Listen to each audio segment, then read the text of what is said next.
ഇതിനകത്ത് കണ്ണിൽ പൊടിയിടൽ മാത്രമല്ല, ഇതിൽ ഏറ്റവും വലിയ കേരളം എന്നോളം കണ്ടിട്ടില്ലാത്ത നിലയിലേക്കുള്ള വലിയ ബ്ലാക്ക് മെയിലിംഗ് കോൺഗ്രസിൻ്റെ അകത്തളങ്ങളിൽ നടന്നുകൊണ്ടിരിക്കുന്നുണ്ട് എന്നുള്ളത് വസ്തുതയാണ്.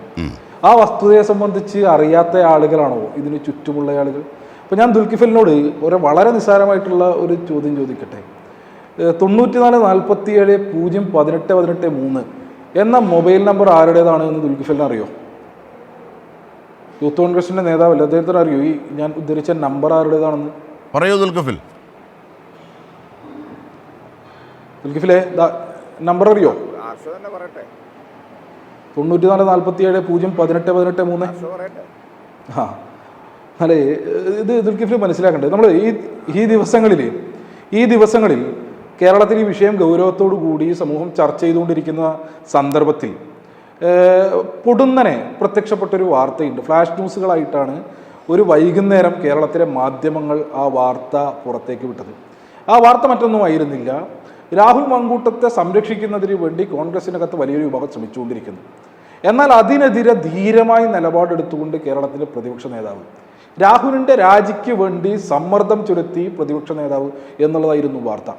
ആ വാർത്ത കേരളത്തിലെ ഒട്ടുമിക്ക മാധ്യമങ്ങൾക്കകത്തും വലിയ തോതിൽ വന്നു.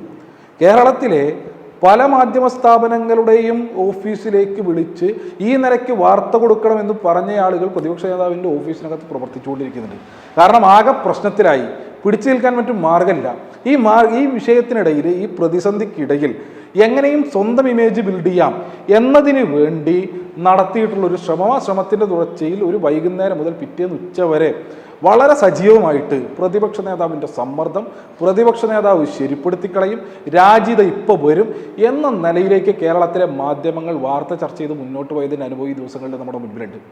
എന്നാൽ പ്രതിപക്ഷ നേതാവിൻ്റെ ഈ നിലയ്ക്കുള്ള വാർത്തകൾ വന്ന് തൊട്ടടുത്ത മണിക്കൂറുകളിൽ ഈ നേരത്തെ സൂചിപ്പിക്കപ്പെട്ട ഷാപ്പറമ്പിൽ മാങ്കൂട്ടം സംഘം പണം കൊടുത്ത് നിയന്ത്രിച്ചു കൊണ്ടിരിക്കുന്ന കോൺഗ്രസിൻ്റെ ഏറ്റവും പ്രധാനപ്പെട്ട ഒരു സോഷ്യൽ മീഡിയ പ്രൊഫൈലിലൂടെ ഞാൻ നേരത്തെ സൂചിപ്പിച്ച നമ്പർ ഉൾപ്പെട്ട ഒരു കോൾ റെക്കോർഡിൻ്റെ സ്ക്രീൻഷോട്ട് സമൂഹ മാധ്യമങ്ങൾക്കകത്ത് പ്രത്യക്ഷപ്പെടുകയാണ്.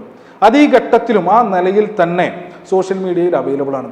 അതിനകത്ത് ഉണ്ടായിരുന്നതാണ്, ആ സ്ക്രീൻഷോട്ടിനകത്ത് 9:23 നീണ്ടു നിൽക്കുന്ന ഒരു കോൾ റെക്കോർഡായിരുന്നു. ഞാൻ നേരത്തെ സൂചിപ്പിച്ച നമ്പറിൽ നിന്നുള്ള കോൾ റെക്കോർഡിൻ്റെ സ്ക്രീൻഷോട്ടായിരുന്നു. രാഹുൽ മാങ്കൂട്ടത്തിൻ്റെ രാജിക്ക് വേണ്ടി സമ്മർദ്ദം ചെലുത്തിയാൽ, അദ്ദേഹത്തെ രാജിവെപ്പിച്ചാൽ ഈ പറയുന്ന സ്ക്രീൻഷോട്ടിൽ ഉൾപ്പെട്ടിട്ടുള്ള 9:23 ദൈർഘ്യമുള്ള കോൾ റെക്കോർഡ് പുറത്തേക്ക് വിടും. കോൺഗ്രസിലെ ഏറ്റവും പ്രധാനപ്പെട്ട ഒരു രാഷ്ട്രീയ നേതാവ് രാജിവെച്ച് പുറത്തേക്ക് പോകേണ്ടതായി വരും എന്നുള്ളതായിരുന്നു ഭീഷണി. വിദേശ രാജ്യത്തുള്ള, ഗൾഫ് രാജ്യത്തുള്ള ഒരാളുമായി ഈ നമ്പറിൻ്റെ ഉടമ നടത്തിയ കോൾ റെക്കോർഡാണ്, സംഭാഷണമാണ് എന്ന നിലയിലേക്കായിരുന്നു ഈ റെക്കോർഡ് പുറപ്പെട്ടത്. നിങ്ങളെ നമ്പർ വേണമെങ്കിൽ ട്രൂ കോളറിലെടുത്ത് പരിശോധിച്ചോ. ആ നമ്പർ മറ്റാരുടേതുമായിരുന്നില്ല, കേരളത്തിലെ ബഹുമാനപ്പെട്ട പ്രതിപക്ഷ നേതാവിൻ്റെ നമ്പറായിരുന്നു. ഇപ്പോഴും സോഷ്യൽ മീഡിയയിൽ നിന്നും ആ പോസ്റ്റ് റിമൂവ് ചെയ്യപ്പെട്ടിട്ടില്ല. തൊട്ടടുത്ത ദിവസം എത്തുമ്പോഴേക്കും തലേ ദിവസം ഇതാ സമ്മർദ്ദം ചെലുത്തുന്നു എന്ന് പറഞ്ഞ കേരളത്തിൻ്റെ പ്രതിപക്ഷ നേതാവ് യൂട്ടേൺ അടിച്ച കാഴ്ച നമ്മൾ കണ്ടു. അദ്ദേഹം യൂട്ടേൺ അടിച്ച് രാജി വേണ്ട എന്ന നിലയിലേക്ക് എത്തിയതിൻ്റെ അനുഭവം നമ്മൾ കണ്ടു. ഇപ്പം ഈ ദിവസങ്ങളിൽ അദ്ദേഹം ഇമീഡിയറ്റായി ഈ പ്രതിസന്ധിയുടെ നടുവിൽ വിദേശത്തേക്ക് പോയതായിട്ടുള്ള വാർത്തകളും വിവരങ്ങളും പുറത്തേക്ക് വരുന്നുണ്ട്.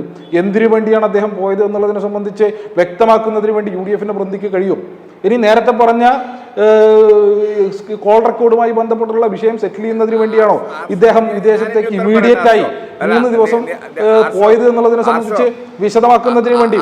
അല്ല പറയട്ടെ, നിങ്ങളോട് ചോദിച്ച സമയത്ത് എനിക്ക് പറയാൻ ഇത്ര ഉണ്ടായിരുന്നല്ലോ.